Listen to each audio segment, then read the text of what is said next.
Assalamualaikum warahmatullahi wabarakatuh. Kembali lagi di channel Radio Horor. Untuk kisah kali ini ada sebuah cerita yang diambil dari akun Twitternya @desiprayogo1. Dan untuk kisah yang akan saya bawakan kali ini yaitu sebuah kisah yang berjudul Sosok Tidak Kasat Mata. Sebelum kita masuk ke ceritanya, tekan dulu tombol like video ini dan jangan lupa tekan juga tombol subscribe channel ini. Dan nyalakan juga lonceng notifikasinya agar tidak ketinggalan cerita-cerita baru dari channel ini. Dan bagi teman-teman yang ingin membaca langsung ceritanya, nanti silahkan saja kunjungi linknya yang nanti akan saya sertakan di kolom deskripsi. Dan jangan lupa di follow juga akun penulis. Dan seperti apa untuk kisah kali ini? Langsung saja kita simak berikut ini.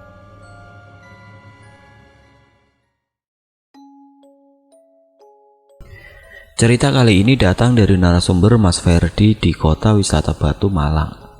Cerita ini pure dari pengalaman pribadi yang dialami oleh Mas Ferdi sendiri dan Mas pupunya. Kejadiannya, Mas Ferdi sendiri lupa lebih tepatnya kapan.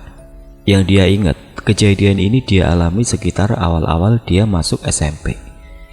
Usianya dengan Mas pupunya ini kurang lebih terpaut 3 tahun. Awal cerita, saat baru pulang sekolah, dia, Mas Ferdi, sudah janjian sama teman-teman yang lain untuk bermain bersama. Karena waktu itu masih belum ada Android, jadi anak-anak kecil suka bermain gerobak sodor, bola sepak, dan lain-lain. Jarak antara rumah Mas Ferdi dan lapangan ini tidak terlalu jauh, melainkan hanya kurang lebih 500 meteran. Singkat cerita, pas dia main, disamperin sama Mas pupunya ini, dan Mas pupunya ini berniat untuk mengajaknya ke tempat rental PS. Pada zaman itu memang banyak banget orang-orang yang membuka rental PS di rumahnya. Dan di cerita Mas Ferdi ini lagi ngetrennya PS2. Oh ya, sebenarnya ada percakapannya, tapi karena narasumber kirimnya pakai bahasa Jawa, jadi tim langsung translate ke bahasa Indonesia aja ya untuk kisah ini. Tapi kita juga akan sertakan untuk kalimat-kalimat jok khas Jawa Timurnya, kayak kata jancuk, biar feel-nya dapet. Apalagi anak Surabaya, kata-kata itu sangat-sangatlah familiar sekali. Buat kalian yang pernah main ke Surabaya pasti sudah tahu. Kesannya memang seperti kasar dan seakan ingin menantang. Tapi percayalah, kata-kata itu hanya sebatas kata umpatan biasa, bahkan dipakai untuk guyonan. Lanjut ke percakapan. Brad, panggilan guyonan ala anak-anak. Ayo nanti ikut aku main PS. Soalnya di kampung bawah ada yang buka rental PS baru. Aku pengen nyoba main di sana. Ya ayo aja. Tapi mas yang bayarin ya, karena aku nggak ada uang. Iya wes gampang. Yang penting kamu mandi dulu, terus jemput aku di rumah. Iya, kamu tunggu aja. Sekarang aku kasih kalian gambaran jarak antara rumah Mas Ferdi dan Mas pupunya ini ya. Mereka ini satu RW, hanya saja beda RT. Kalau dari arah lapangan kampung, rumah Mas Ferdi ini masih naik ke atas, sedangkan rumah Mas pupunya ada di daerah bawah lapangan ini. Jadi kasarannya mereka hanya beda gang, dan area rumah Mas Ferdi dan Mas pupunya hanya dipisahkan oleh lapangan serta gang kecil doang. Sehabis mandi dan makan, dia langsung ke rumah Mas pupunya. Sesampainya di rumah Mas pupunya, Masnya langsung mengajaknya berangkat. Wes, ayo langsung berangkat aja. Ini udah sore, nanti takut pulangnya kemalaman. Karena waktu itu juga sudah pukul 5 sore. Mereka pun berangkat dengan berjalan kaki. Kalau zaman dulu anak-anak seusia segitu, kemana-mana kalau diajak jalan kaki mah ayo wae. Beda kayak zaman sekarang. Mungkin karena teknologi semakin maju dan pergaulan semakin luas, jadi agak gimana gitu kalau disuruh jalan. Padahal jalan kaki itu sehat loh. Aku aja ke pasar kadang jalan kaki. Lanjut ke ceritanya. Mereka hanya berangkat berdua doang. Mereka jalan ke utara keluar gang rumah Mas pupunya, terus belok kanan menuju arah timur, menuju Gapura. Dan jarak gang ini dengan jalan raya itu hanya kurang lebih 100 meteran lah mungkin. Mereka berdua jalan santai tuh, tanpa ada beban. Fai, kalau dari arah barat, untuk sampai ke Gapura itu melewati sebuah rumah kosong di kanan jalan dan pastinya sudah tidak berpenghuni lagi. Rumahnya juga terlihat sangat tidak terawat dan gak ada yang tahu rumah itu milik siapa. Rumahnya itu dikelilingi tembok yang lumayan tinggi, sekitar kurang lebih 2 meteran, sebagai penyekat antara rumah ini dengan rumah lain, dan bagian depan rumah ini ada pagarnya yang menghadap ke muka jalan tersebut. Jadi kita hanya bisa melihat rumah itu kalau nampak dari celah pagar depan. Sedangkan di seberangnya rumah ini, kalau dari arah barat mereka jalan, berarti sebelah kiri itu ada satu jembatan yang tidak terlalu besar, bisa dilalui satu mobil dan satu motor jika berjalan bersamaan atau berpapasan. Dan di jembatan itu juga terdapat pohon alpukat dan pohon mangga. Konon ceritanya di tempat jembatan ini jauh lebih angker dari rumah kosong tersebut. Kalau rumah kosong dan udah bertahun-tahun, ya pasti udah jelas lah keangkerannya seperti apa toh. Jembatan ini sudah papingan dan kanan kirinya dikasih box sebagai pembatas, karena bawahnya ini ada aliran sungai. Untuk rumah kosongnya, aku ingin sedikit menambahkan di sini cerita yang juga pernah dialami oleh Mas Freddy dan sepupunya ini. Sebelum nanti kita masuk ke cerita awalnya ya. Pernah suatu waktu Mas Freddy dan Mas pupunya ini iseng masuk ke dalam rumah kosong tersebut dengan cara memanjat tembok rumah itu. Mereka masuk ke sana mungkin dikarenakan iseng, ditambah kepo ada apa aja sih di dalam rumah itu. Secara banyak warga yang bilang jika di dalam rumah itu terdapat kolam renang yang ukurannya tidak terlalu besar, sekitar kurang lebih 4 meteran. Dan katanya kolam tersebut juga tidak dalam, hanya kurang lebih 1 meter. Airnya sedikit keruh, tapi cukup seger, apalagi saat mereka masuk ke dalam rumah itu di siang hari dan cuacanya juga gerah. Namanya anak-anak, ya ayo aja dan kadang gak mikir aneh-aneh. Singkat cerita, mereka sudah masuk ke area rumah kosong tersebut, lalu mereka mencari lokasi kolam renangnya. Setelah ketemu kolam renangnya, namanya bocah ya langsung lepas baju dan jebur. Yang pertama kali masuk ke dalam air adalah Mas sepupunya, di mana Mas pupunya langsung membujuk Mas Freddy agar mau renang juga, dan alhasil Mas Freddy juga ikut berenang di sana. Tapi hal aneh mulai terjadi pada Mas Freddy, di mana saat Mas Freddy masukkan kepalanya ke dalam air, dia melihat ada 4 pasang kaki, dan yang pasti 1 pasang kaki itu milik Mas pupunya. Dia masih belum ngeh. Tapi di sisi lain Mas Freddy ini sadar yang di lokasi itu hanya mereka berdua dan tidak ada orang lain. Untuk memastikan siapa pemilik kaki itu, Mas Freddy kembali mengangkat kepalanya keluar, dan benar saja di situ tidak ada siapa-siapa selain dia dan Mas pupunya. Lalu Mas Freddy berpikir apa mungkin itu halusinasinya saja, dan dia langsung kembali berenang.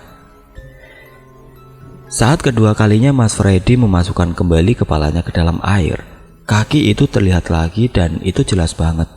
Bahkan jumlahnya jauh lebih banyak dari sebelumnya.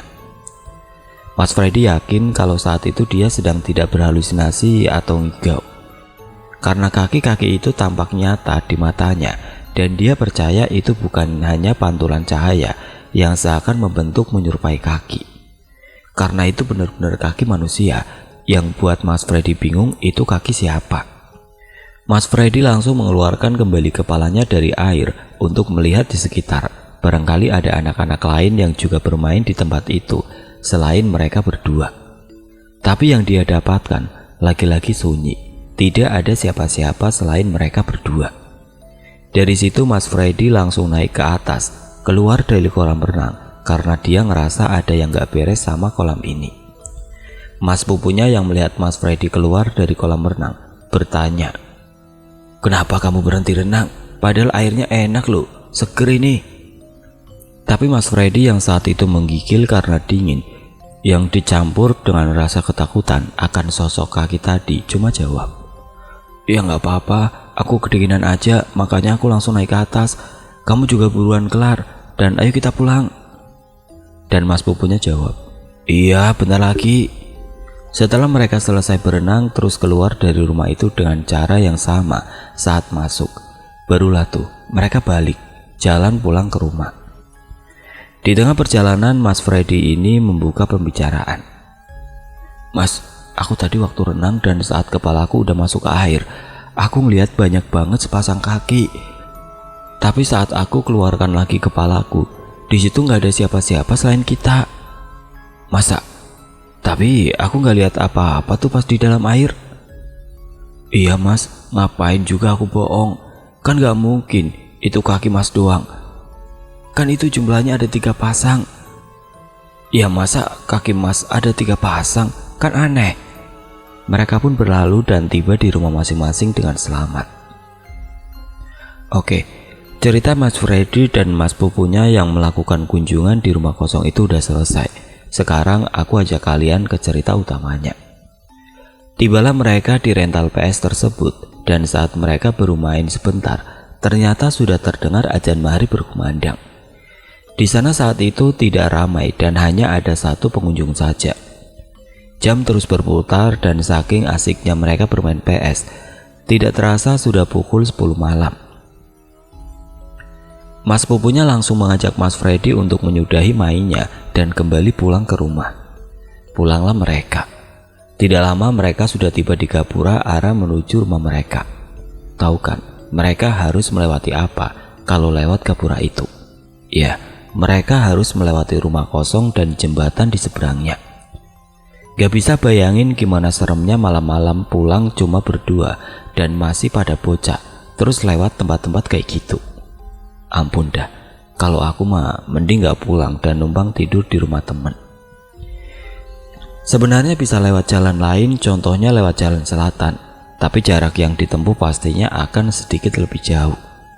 Hanya jalan yang ada rumah kosong inilah yang paling dekat sama rumah mereka. Karena semakin malam akhirnya mereka berdua memberanikan diri untuk melewati jalan tersebut. Di tengah perjalanan, Mas Sepupunya mencoba mencairkan suasana. Pret, emang kamu berani pulang sendiri melewati lapangan pula? Kan lapangan itu juga serem. Hati-hati, nanti kamu diliatin hantu. Asam tenan wong iki rek. Aduh mas, ya udah nggak apa-apa, beraniin aja lah. Mau gimana lagi, jalannya cepet kalau lewat situ. Apa tidur di rumahku aja, besok bangun pagi-pagi baru pulang?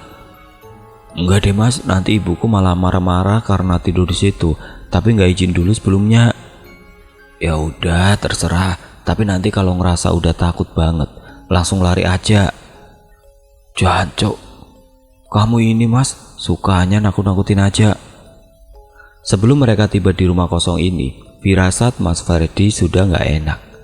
Dia merasa hawanya sedikit berbeda gitu, tapi ya mau gimana lagi, cuek aja. Mereka masih terus melanjutkan perjalanannya, dan tidak terasa mereka sudah benar-benar sampai di depan rumah kosong tersebut. Tapi entah kenapa mata mereka justru secara refleks lihat ke arah kanan. Tepatnya di jembatan seberang rumah ini yang ada pohon mangganya tadi. Saat mereka menoleh ke arah sana, tubuh mereka seakan kaku mematung dan malah fokus melihat ke arah tersebut. Mereka kaget karena terlihat dari kejauhan ada sosok perempuan yang tingginya tidak jauh beda dari mereka. Berdiri di tengah-tengah jalan sambil diam aja gitu. Jadi posisi perempuan ini tidak di jembatannya, melainkan ada di seberang jembatan tersebut, cuma agak jauh sedikit. Perempuan ini memakai baju dress putih sampai menutupi kakinya, dan rambutnya panjang sampai menutupi mukanya. Nah, pas Mas Freddy melihat itu, Mas Freddy tanya ke Mas Pupunya, "Loh mas, itu siapa? Kok malam-malam anteng berdiri di situ?" Aduh, aku juga nggak paham. Karena setauku anaknya orang yang rumahnya di situ juga masih kecil-kecil. Jadi kebetulan di area itu juga terdapat beberapa rumah warga. Alah, wis ayo kita lanjut jalan aja. Takut aku. Mas Freddy langsung menarik baju Mas Pupunya dan berlalu dari tempat itu dengan kondisi tubuh yang masih merinding. Tapi mata Mas Freddy masih mengawasi sosok perempuan tersebut dari kejauhan. Beberapa menit kemudian Mas Freddy ini melihat ada yang aneh dari sosok perempuan tersebut. Selain perwujudan sosok itu dengan pakaian seperti itu di tengah malam seperti ini.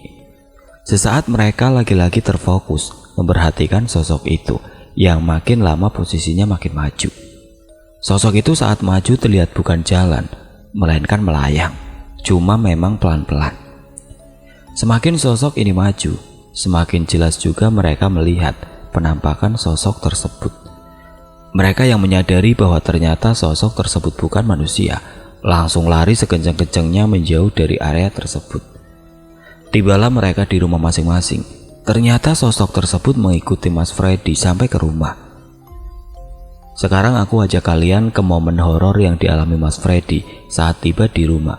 Tapi sebelum ke ceritanya, aku ajak kalian memahami sisi letak kamar Mas Freddy. Di rumah Mas Freddy ini ada 2 kamar. Kamar pertama dekat dengan pintu masuk dan ruang tamu, sedangkan kamar kedua bersebelahan dengan kamar mandi. Dan di depan kamar mandi kedua ini ada ruang TV atau ruang keluarga. Mas Freddy ini tidurnya menghadap ke selatan dengan posisi kepala ada di utara. Jadi posisinya bisa melihat jendela dan pintu kamarnya. Di kamar Mas Freddy ini juga ada satu jendela yang menghadap ke utara dengan view lompongan kecil, atau lebih tepatnya celah kecil antara satu rumah dengan rumah yang lain. Mungkin sih begitu. Saat itu di rumah hanya ada dia, ibunya dan adiknya. Mas Freddy ini tidur sendiri di kamar nomor 2, sedangkan ibunya tidur di kamar nomor 1 dengan adiknya. Dan bapak Mas Freddy kebetulan sedang ada proyek kerjaan di luar kota. Rumah Mas Freddy ini menghadap ke arah barat. Kembali ke cerita. Mas Freddy yang masih setengah ketakutan langsung masuk ke kamarnya, mengunci pintu dan langsung menarik selimutnya, berharap agar bisa segera tidur. Tapi sayangnya Mas Freddy masih belum bisa tidur saat itu. Gegera dia mendapatkan gangguan dari sesuatu yang tidak dia ketahui itu siapa. Mulai dari kaca jendela ada yang mengetuk, padahal kalau dipikir-pikir jika itu orang yang iseng rasanya tidak mungkin, karena lompongan itu terlalu kecil untuk dimasuki orang. Dari situ Mas Freddy sudah merasa seperti ada yang tidak beres terjadi kepadanya. Ditambah lagi di kamar Mas Freddy ini hanya menggunakan lampu belajar, karena lampu di ruang TV-nya sengaja selalu dinyalakan agar cahayanya bisa masuk ke dalam kamar Mas Freddy. Pintu kamar Mas Freddy ini tidak pernah ditutup, jadi memungkinkan dia bisa melihat aktivitas orang lalu lalang di luar kamar. Mas Freddy awalnya mencoba cuek, tapi suara itu semakin lama didiamin, semakin menjadi-jadi dan terus berlanjut. Sekitar 3-4 kali ketukan itu, Mas Freddy iseng mengecek dari dalam selimut. Siapa sih yang mengetuk iseng-iseng kaca jendela kamarnya? Ternyata nggak ada siapa-siapa. Dan setelah Mas Freddy iseng mengintip suara tersebut, tiba-tiba hilang. Mas Freddy dibuat panik dengan keadaan saat itu. Belum sampai di situ, dari arah luar pintu terdengar seperti suara orang jalan. Mas Freddy iseng ngintip lagi, barangkali ibunya bangun terus mau ke kamar mandi atau ke kamarnya sekedar memastikan dia sudah pulang apa belum. Tapi saat Mas Freddy lihat, kok nggak ada orang lewat, tapi suara orang jalan ini masih kedengeran sama dia, dan suaranya sampai ke arah belakang rumahnya. Makin ngeri dong suasana waktu itu. Mas Freddy berusaha semaksimal mungkin agar bisa segera tidur. Tapi sayangnya matanya masih belum bisa terpejam. Di tengah-tengah kengerian yang dialami Mas Freddy saat itu, tiba-tiba suara yang terdengar sampai arah belakang itu berhenti. Dan setelah itu tiba-tiba terdengar seperti ada orang yang sedang mandi. Cuma Mas Freddy bingung, kenapa tidak ada suara pintu yang tertutup atau terbuka? Karena Mas Freddy cerita pada saat itu pintu kamar mandinya masih dari seng. Soalnya rumah Mas Freddy ini masih tergolong rumah baru, jadi masih proses dibangun, dan tinggal pintu kamar mandi itu saja yang belum diganti. Mandinya juga terdengar cepat sekali, biur, biur, biur, gitu aja terus. Dan tak lama sudah tidak terdengar suara mandi lagi, akan tetapi juga tidak ada, jadi tidak ada suara orang balik dari kamar mandi. Lantas itu yang mandi siapa? Entahlah, Mas Freddy juga tidak tahu. Perasaan Mas Freddy jadi campur aduk. Dia berusaha baca doa-doa yang dia hafal. Gak lama Mas Freddy merasa tubuhnya seperti panas banget, sekaligus semua anggota badannya jadi gak bisa digerakin. Dia merasa tubuhnya sedang mengalami yang namanya ketindihan. Mas Freddy bingung dengan apa yang sedang dia alami saat itu. Dia cuma bisa nangis sambil membaca doa-doa yang dia hafal. Tidak lama setelah itu Mas Freddy sudah tidak ingat apa-apa lagi, alias pingsan. Hari berganti pagi. Saat itu juga Mas Freddy langsung tanya ke ibunya Mas Freddy. "Apa ibu semalam pergi ke kamar mandi?" "Tidak nak, malah ibu semalam tidurnya tidak terbangun sama sekali. Mungkin karena kecapean bantu bersih-bersih di rumah nenekmu, dan adikmu juga tidak rewel tidurnya." "Oh, ya sudah bu kalau begitu." Dia bingung gak tahu harus ngapain, karena di pikirannya masih bertanya-tanya, lantas semalam itu suara apa? Mulai dari yang mengetuk kaca jendela, jalan di lorong ke arah kamar mandi, dan yang mandi semalam. Itu semua perbuatan siapa? Hari itu pulang sekolah, Mas Freddy memutuskan untuk mampir di rumah mas pupunya itu. Di situ dia ingin bertanya apa mas pupunya ini mengalami hal yang sama dengan apa yang dia alami malam itu. Wow, ternyata jawabannya tidak, teman-teman.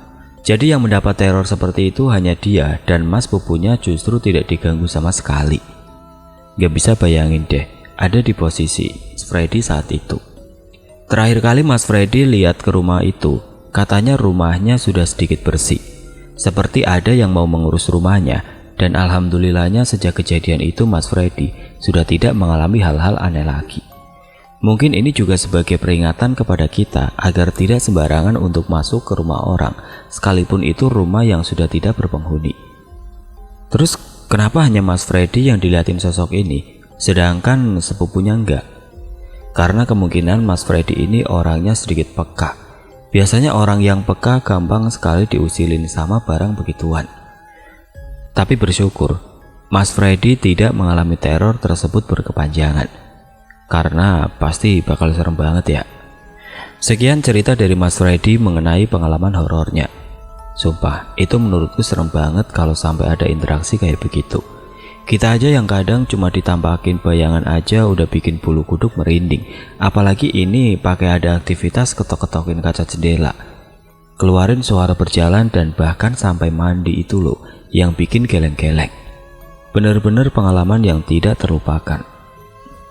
Mungkin dari cerita ini kita bisa belajar kalau mau ke suatu tempat, biasakan mengucap permisi atau kula nuwun. Tujuannya ya untuk meminta izin kepada penghuni tempat tersebut yang tidak kasat mata. Kadang di rumah penghuninya aja kita harus sopan, apalagi di rumah atau suatu area yang tidak berpenghuni. Yang ada malah ditampakin, kalau nggak gitu ya ditempelin, terus diterorin nggak jelas.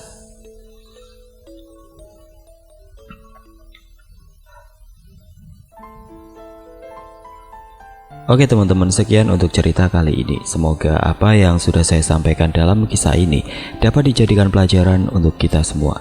Dan bagi teman-teman yang baru bergabung, jangan lupa untuk like, komen, share, serta subscribe channel ini. Dan nantikan kisah-kisah horor berikutnya tetap di channel Radio Horor. Wassalamualaikum warahmatullahi wabarakatuh.